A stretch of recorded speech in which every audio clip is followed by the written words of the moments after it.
Terima kasih Pak Anton atas waktunya. Ini sebelumnya saya ucapkan terima kasih ya dok. Ini paparannya sungguh menarik sekali karena memang penyakit autoimun ini sekarang semakin banyak kita kenal dan semakin banyak juga kita ketemui dan ternyata dari paparan dokter ini banyak sekali gejala-gejala yang sebenarnya yang banyak kita temukan ya dok. Tapi terkadang Betul. kita suka menggampangkan ya dok. Jadi makanya terjadi yang deteksinya lama aja jadi nggak yang sedangkan yang penting kan di sini adalah deteksi dini seperti itu. Oke, sebelumnya saya akan membacakan pertanyaan dari para roster, tapi sebelumnya saya ini ingin menginfokan untuk 5 penanya yang terbaik nanti akan mendapatkan hadiah dari Siloam Hospital Tipo Village. Dan untuk 3 penanya yang terbaik dari 5 tersebut juga akan mendapatkan buku. Ini adalah buku karya dari Dr. Sandra sendiri. Ini adalah A to Z penyakit reumatik autoimun yang dari karya dari Dr. Sandra. Ini terima kasih sekali loh dok. Makasih, Ini Dok. benar-benar untuk para roadster semua nih. Seperti itu. Oke, ini saya bacakan pertanyaan pertama. Ini dari Pak JMT Absep Sofyan Dekurniadi. Terkait upaya waspada dan upaya pencegahan, sebaiknya dengan upaya maksimal apa agar terhindar dari autoimun? Kedua, untuk kekebalan imun, kita agar terhindar dari autoimun, bolehkan dengan upaya terapi dengan akupuntur atau dengan rendam air belerang alami. Terima kasih dokter, semoga selalu sehat buat Bapak Ibu semuanya. Terima kasih nih Pak Asep. Nah, silakan dokter. Terima kasih Dok Rani. Terima kasih Pak Asep atas pertanyaannya. Jadi pertanyaannya tadi fokusnya sebenarnya adalah bagaimana kita mencegah autoimun ya. Ya memang upaya kalau ditanyakan upaya pencegahan pasti ini agak sulit untuk dijawab ya Dok. Karena kita tahu bahwa penyakit autoimun sendiri penyebabnya kita tidak tahu dengan pasti. Namun ternyata Bapak Ibu sekalian banyak penelitian-penelitian yang dilakukan saat ini untuk menentukan bagaimana sih atau populasi orang seperti apa sih yang paling banyak terjadi autoimun dan hal apa sih yang kita harus kendalikan supaya kita jangan kena autoimun. Nah kalau faktor genetik kita nggak bisa kendalikan tentunya ya, tapi ternyata ada banyak faktor pola hidup kita sehari-hari yang kita bisa kendalikan untuk mencegah autoimun. Nah, yang paling penting adalah merokok, berhenti merokok karena ternyata merokok ini banyak sekali dikaitkan dengan berbagai jenis penyakit autoimun. Misalnya lupus, rheumatoid arthritis, itu yang paling sederhana. Kemudian kendalikan berat badan, Dok. Nah, karena ada penelitian bahwa pada populasi orang yang gemuk itu banyak yang terjadi autoimun. Nah, tadi sudah disinggung mengenai vitamin D. Nah, ternyata defisiensi vitamin D juga salah satu faktor lingkungan yang bisa mencetuskan autoimun. Jadi pemeriksaan vitamin D itu juga penting juga berarti ya dok ya? Cukup penting kalau memungkinkan kita harus mencapai kadar vitamin D yang normal. Oh seperti itu. Dan kalau untuk ini dok, kebetulan kan Pak Asep juga menanyakan dok, dengan upaya terapi seperti akupuntur ataupun rendam belerang seperti itu, apakah itu memiliki efek untuk mengurangi ataupun mengurangi gejala seperti itu? Kalau untuk terapi seperti itu mungkin belum ada penelitiannya ya bahwa dia bisa mencegah terjadinya autoimun. Oh gitu. Betul. Karena kembali lagi ya dok, tadi faktor-faktornya ya. Betul. Yang mungkin yang paling gampang ya seperti merokok ya dok, itu kan memang ya faktornya itu bisa menyebabkan itu terbesar juga berarti ya. Cukup berperan dalam beberapa penyakit autoimun. Oke, gitu. Oke, berarti kita lanjut ke pertanyaan selanjutnya. Ini dari BDE Pak Harmon. Bagaimana cara mengantisipasi supaya tidak terkena autoimun pada usia yang sudah tidak muda lagi? Apakah cukup dengan mengatur makanan dan istirahat yang cukup? Nah, ini terkait masalah usia juga mungkin ya dok ya. Terkadang kan mungkin gejala-gejala seperti tadi kan baru muncul menjelang 40, tapi banyak juga kalau yang muda di usia remaja ya dok ya. Tapi bagaimana kalau kita yang sudah menjelang 40 ataupun 40 lebih terus kita deteksi dininya pun juga telat kan seperti itu. Itu gimana tuh ya dok? Ya, baik. Terima kasih, Dok. Jadi memang penyakit autoimun ini bisa menyerang seluruh kelompok usia ya. Bahkan bayi atau anak-anak juga ada yang terkena autoimun. Dan memang dominannya hampir semua penyakit autoimun ini dominan biasanya sih pada usia-usia di bawah 40 tahun ya. Nah, kalau tadi pertanyaannya bagaimana antisipasi, ya sebenarnya kembali sama seperti yang tadi ya. Jadi kita tahu bahwa penyebab autoimun itu ada unsur genetik yang berperan penting. Tapi antisipasinya kan kalau genetik itu tidak bisa kita rubah ya dok ya. Nah, yang kita bisa rubah ya kita rubah. Seperti stop merokok, cegah obesitas, jaga supaya vitamin D tetap normal, menghindarkan dari bahan kimia, infeksi virus, bakteri. Nah, itu juga faktor yang mencetuskan. Jadi kalau orang punya bakat genetik, kita kendalikan faktor-faktor yang lain itu supaya nanti tidak terjadi autoimun. Berarti dalam artian misalkan kita ada faktor genetik dari orang tua yang dengan penyakit autoimun nih kita benar-benar harus waspada sekali ya dok ya. Betul, karena memang unsur genetik berperan penting pada terjadinya autoimun. Namun ada faktor lingkungan yang biasanya yang membuat dia timbul atau mencetuskannya. Jadi belum tentu dari genetik, tapi itu pun bisa kita dapatkan dari lifestyle seperti itu ya dok ya. Oke, makasih dok. Oke, kita lanjutkan dari Atta Made. Ini ingin bertanya dok, apakah vitamin D boleh diminum setiap hari? Apakah ada efek sampingnya? Dan terima kasih dok. Terima kasih Pak. Jadi pertanyaannya mengenai vitamin D. Jadi vitamin D ini bisa dijadikan suplementasi, tapi memang idealnya kalau bisa sih dicek dulu kadarnya dok. Jadi bisa dilakukan pengecekan di laboratorium kadar vitamin D-nya berapa untuk menentukan dosis yang tepat. Jadi misalnya kadar vitamin D-nya udah normal, mungkin butuh suplemen dosis kecil atau bahkan tidak butuh. Tapi kalau memang kadar vitamin D-nya sangat rendah, misalnya di bawah 10, itu kita mungkin butuh dosis yang tinggi, bahkan sampai 5.000. Nah, boleh saja diminum setiap hari disesuaikan dengan kondisi masing-masing. Efek sampingnya vitamin D ini cukup aman sih sebenarnya, suatu suplemen yang cukup aman asalkan tidak melebihi dosis maksimumnya. Oh, baik dok. Jadi pentingnya pengecekan terlebih dahulu ya dok ya. Betul. Untuk kadar vitamin D di dalam tubuh, dan kalaupun itu harus disesuaikan dengan dosisnya, tapi kalau berarti dalam artian dosis ringan pun tanpa kita cek misalkan nih dok, itu masih dosis masih aman ya dok ya? Masih memungkinkan antara 800 sampai dengan 1.000 dok. Kalau kita tidak melakukan pengecekan itu dosis maintenance, dosis Sama rendah. sehari ya dok. Oke.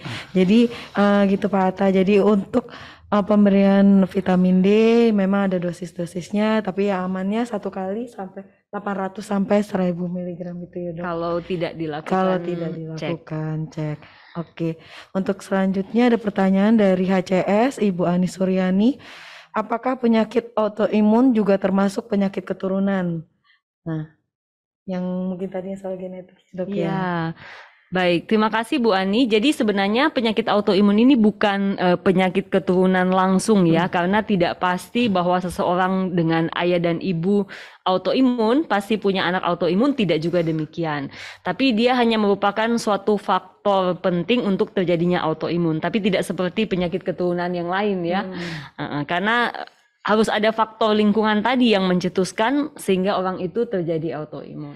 Oh, jadi dia bukan penyakit keturunan. Ya, bukan penyakit keturunan ya, Dok. Jadi memang ada faktor genetik, tapi ada faktor lain yang mempengaruhinya seperti itu.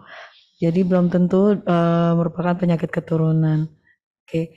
Selanjutnya dari JTT Susi ingin bertanya, apakah penderita autoimun boleh mengkonsumsi vitamin yang mengandung asam folat? Nah, ini tentang asam folat nih dok, agak berbeda ya dok. Ini gimana dok?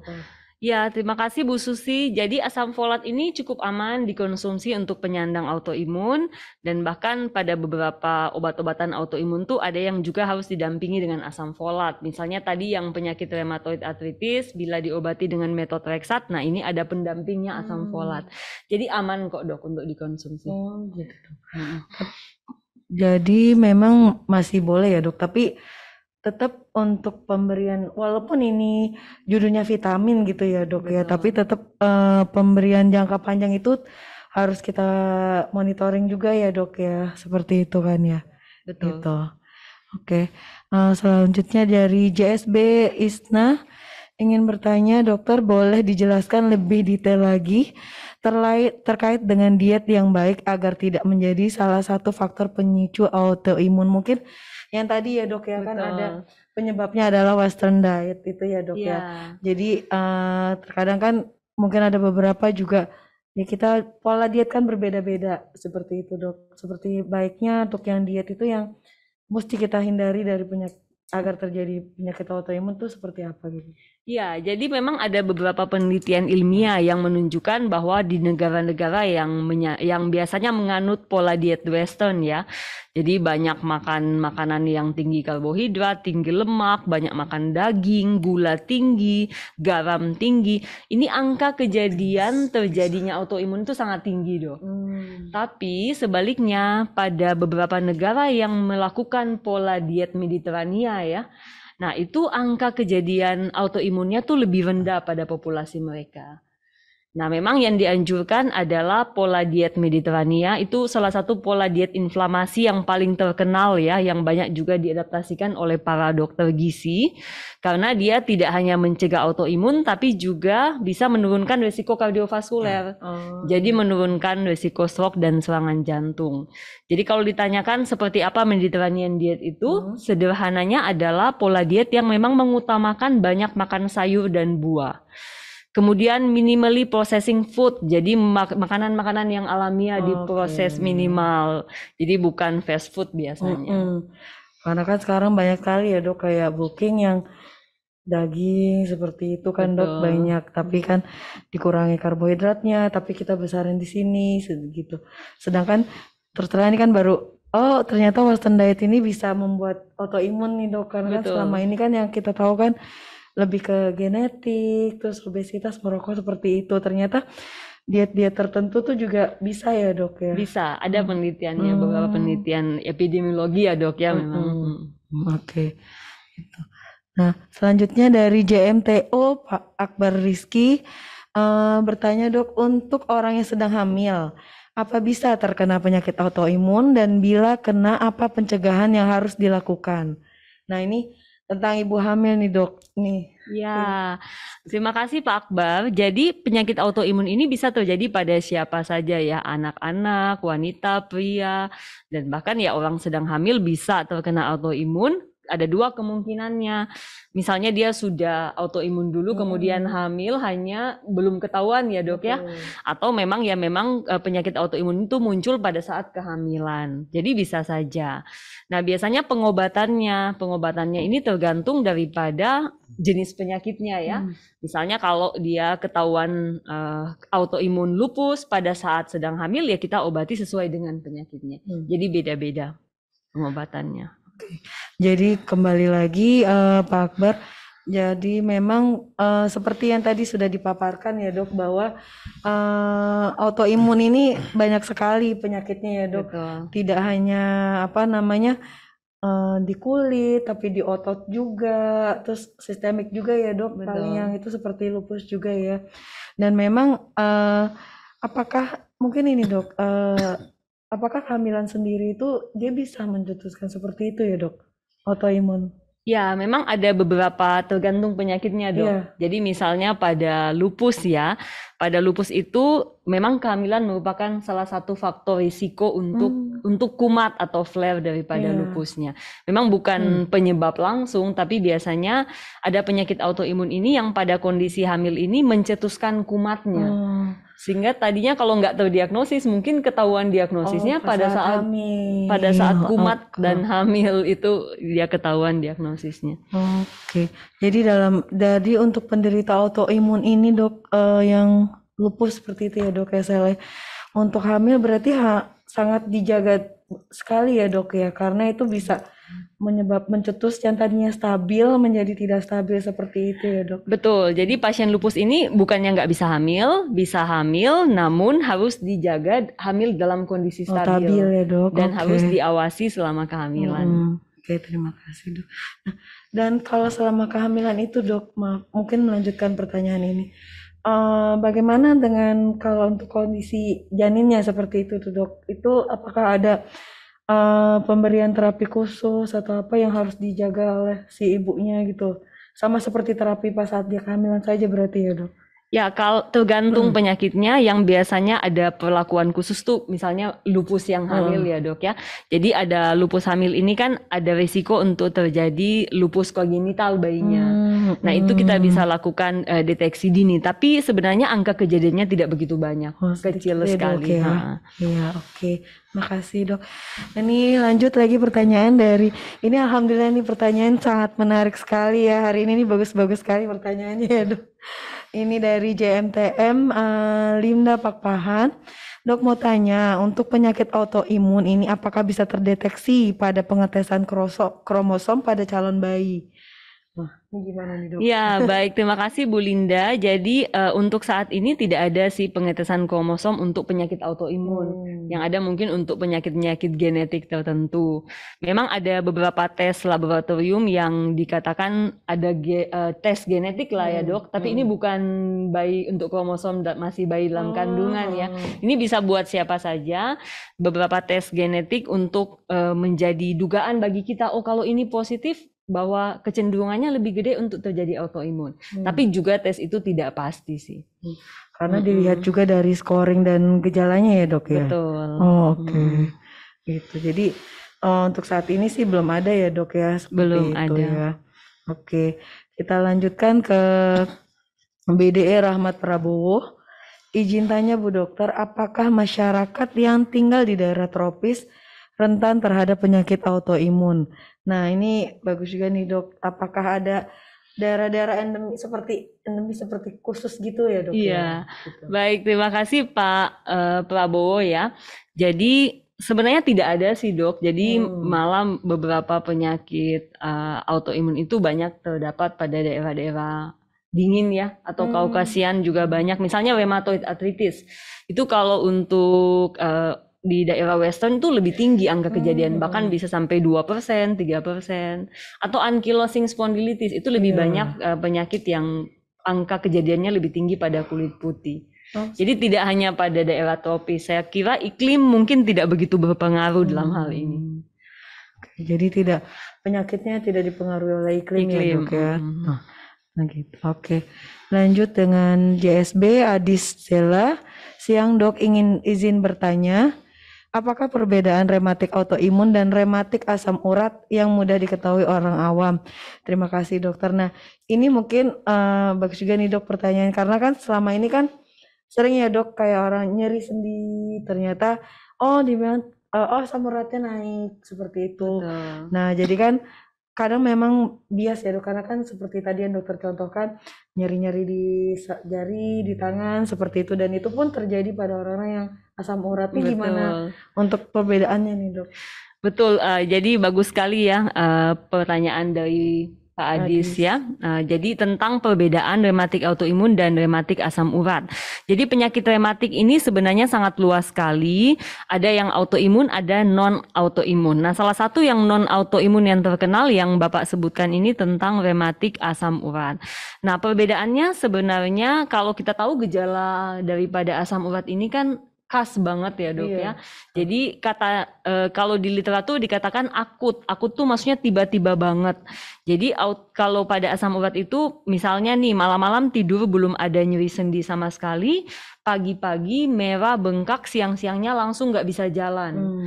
Dan biasanya asam urat tuh paling sering mengenai ibu jari kaki, pergelangan kaki atau lutut. Dan biasanya satu sendi aja sih. Iya, betul. Dan akut sekali dalam 3 hari langsung nggak bisa jalan. Nah, gejala yang khas ini agak berbeda dengan penyakit-penyakit rematik autoimun atau rheumatoid arthritis yang perjalanannya mungkin lebih pelan. Jadi mengalami bengkak seperti di gambar yang saya sampaikan tadi itu dalam ya 2-3 minggu atau bulanan. Tapi kalau asam urat tuh langsung nggak bisa jalan 2-3 hari. Langsung ya dok, rasa nyerinya hebat. Hebat. Iya. Bahkan disentuh pun sakit ya dok ya. Iya betul dok. Sampai yang tadi dokter sebutkan kan kalau asam urat biasanya memang udah aktivitas juga udah susah. Betul. Tapi justru ini ya dok yang membuat bahaya kita yang jadi mengenal autoimun tuh jadi lebih lama karena dia sedikit nyeri dan kadang kan banyak orang yang Oh, minum analgetik aja, minum obat Betul, penghilang nyeri, nyeri sedikit nanti kapan lagi sakit, seperti itu ya dok. betul.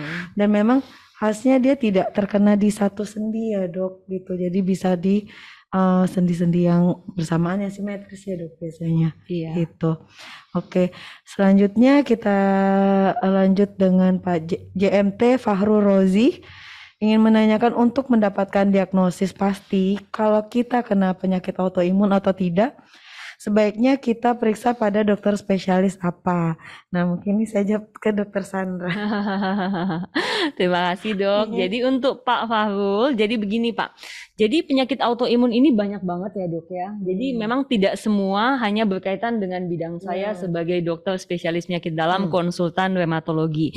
Jadi kalau spesifik untuk dokter rheumatologi itu biasanya kita ke arah autoimun sistemik tadi dok. Rheumatoid arthritis, lupus, Sjogren, ankylosing spondylitis atau psoriatic arthritis itu di bidang kami.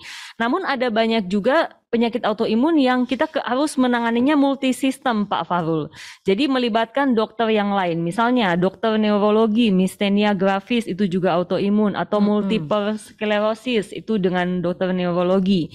Atau psoriasis, nah kita alopecia areata, jadi ada botak di kepala itu ya dok. Itu kan kita penanganannya dengan dokter kulit misalnya. Nah itu contoh-contohnya, jadi masing-masing beda-beda. Nah kalau yang tadi autoimun di bidang pencernaan, kita juga harus bekerja sama dengan dokter gastroenterolog. Jadi ya berbeda tergantung jenis autoimunnya. Jadi kembali lagi sesuai gejala yang didapatkan oleh si penderita autoimun itu ya Pak Fahrul. Jadi gejalanya yang pertama apa? Misalkan tadi yang dokter sebutkan, kita mungkin multidisiplin ya dok ya. Betul. Jadi nanti apa namanya berkolaborasi seperti itu ya dok sesuai dari gejalanya. Jadi banyak kan yang nyeri sendi mungkin bisa ke orto atau pertama atau ke saraf ya dok ya. Yang myasthenia gravis juga seperti itu.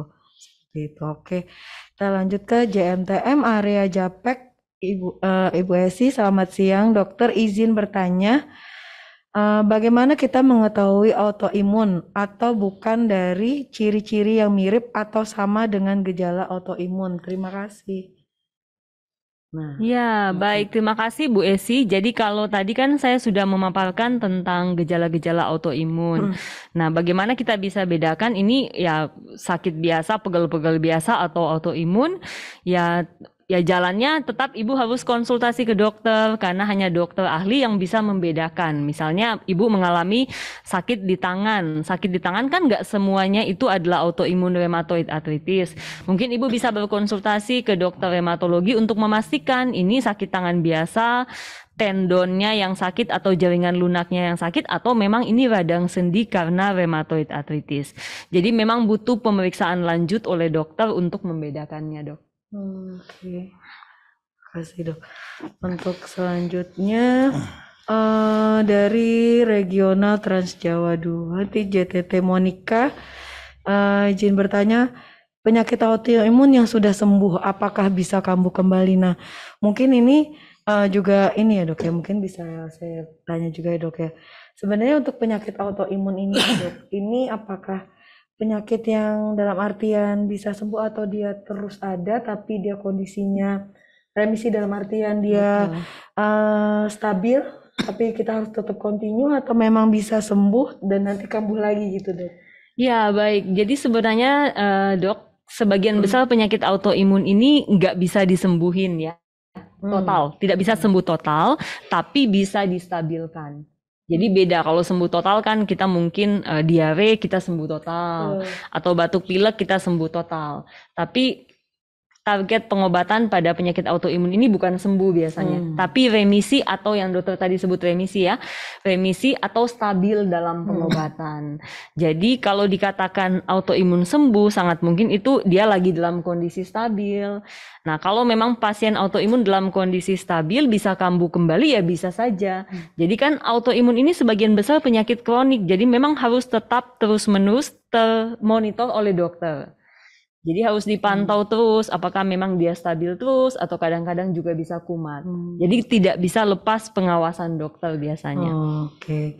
Jadi untuk dari Bu Monica tadi, jadi memang kalau untuk penyakit autoimun ini hanya memang butuh pengobatan yang terus-menerus ya dok ya, yang kontinu dan Betul. dan kalau bisa itu kalau kita sudah terdiagnosa autoimun janganlah berhenti di tengah jalan dalam pengobatannya ya dok ya, Betul. karena pastinya nanti akan muncul komplikasi-komplikasi yang bisa lebih berat karena autoimun ini kan sistemik ya dok ya, jadi seperti yang Slay itu ya dok, jadi mungkin gejalanya di awal apa, tapi kalau dia komplikasi dia bisa sampai kejang yang tadi dokter sebutkan ya dok Betul, ya gitu. betul. Gitu. Jadi memang penyakit autoimun ini mesti kita pantau terus dan harus pengobatan terus-menerus. Mungkin hanya diturunkan dosis ya dok, seperti itu ya dok ya. Ya, biasanya kalau dalam kondisi akut ya, misalnya baru terdiagnosis, lagi bahasa awamnya lagi parah ya dok ya, itu biasanya kita berikan pengobatan dosis maksimum. Tapi setelah membaik diturunkan perlahan-lahan dan biasanya harus ada obat maintenance sih dok. Jadi ada obat yang diminum dalam dosis kecil, jangka panjang, ini untuk mencegah kekambuhan dari sebagian besar penyakit autoimun. Dan itu pentingnya untuk menurunkan dosis tetap harus sesuai dengan anjuran dokter ya dok, karena kan ada kadang beberapa yang saya sudah merasa enakan akhirnya dikurangin karena dulu mungkin sempat dikurangi, nah itu sangatlah bahaya ya dok, jadi tetap harus Betul, harus di bawah pengawasan dokter. Mungkin tidak banyak beda dengan kayak diabetes dan hipertensi lah ya dok ya. Iya, Itu juga harus minum obat teratur. Oke. Nah ini mungkin pertanyaan terakhir dari MLJ Iwan Setianto. Izin bertanya dokter, apakah ada jenis makanan khusus atau tertentu yang harus kita hindari atau diperbanyak untuk mencegah autoimun?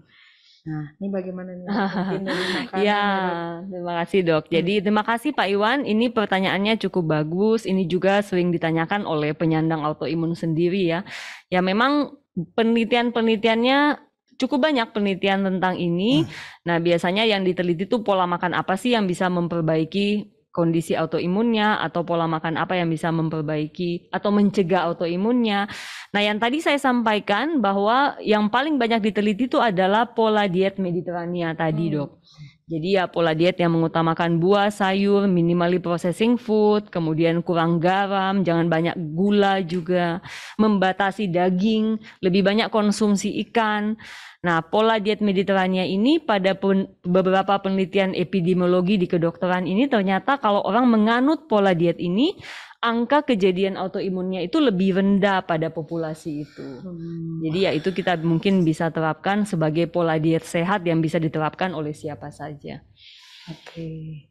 Ya, oke. Terima kasih ya, Dok. Ini penjelasannya cukup jelas banget, Dok, dari awal kita dipaparkan ya, dan ini juga alhamdulillah banyak sekali penanyanya, tapi ini saya akan umumkan 5 penanya terbaik. Nah, ini yang akan mendapatkan hadiah dari Siloam Hospital Lipo Village. Yang pertama dari JMT Asep Sofyan, dan yang kedua JTT Susi, ini JSB Isna, dan JSB Adis Zela, dan yang terakhir dari Pak Iwan Setianto.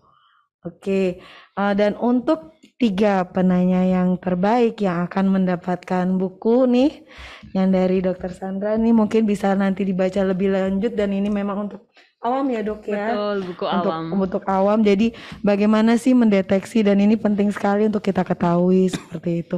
Ini yang dari 3 yang terbaik adalah yang pertama dari Bapak Iwan Setianto, dan JSB Adis Dela, dan juga JMT Asep Sofyan. Nah, selamat buat 3 pemenang dan 5 yang mendapatkan hadiah dari Siloam Hospital Village, Lipo Village, dan juga dari Dokter Sandra langsung. Nih hebat kali dari beliau. Nih terima kasih. Terima kasih dokter. Ini kebetulan saya juga sering sekali ngikutin seminar-seminar dokter, jadi memang ini sangat jelas dan patut untuk kita ketahui lebih lanjut untuk keseharian kita, karena gejala-gejalanya memang sungguh sangat awam dan banyak yang kita alami ya dok. Gitu sih. Oke, sekian dari saya kembalikan lagi ke Pak Anton. Silahkan Pak Anton. Oke, baik, terima kasih Bu Dr. Rani, Dr. Sandra. Sekali lagi kita berikan aplaus yang meriah. Terima kasih. Ya, selamat kepada para pemenang. Tadi sudah disampaikan akan mendapatkan 5 tumbler ditambah 3 buku ya Bu Dokter ya, Iya, 3 buku ya. betul. Dan nanti silakan menghubungi Pak Adek di JMLI. Baik, selanjutnya kita akan bagikan link evaluasi di kolom chat room seperti biasa. Mungkin kita minta closing statement dari Bu Dokter Sandra. Kami persilakan Dok. Baik, terima kasih Pak Anton. Terima kasih sekali untuk PT Jasa Marga atas kesempatan yang diberikan pada saya hari ini untuk berbagi pada acara yang sangat baik ini. Sungguh suatu kehormatan bagi saya untuk bisa hadir pada hari ini. Pesan saya buat Bapak Ibu sekalian, ya mungkin di antara Bapak Ibu sekalian ada yang menyandang autoimun atau punya keluarga yang menyandang autoimun.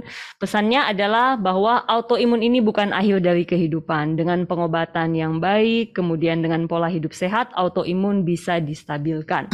Jadi jangan pernah berputus asa dengan autoimun. Terima kasih semuanya.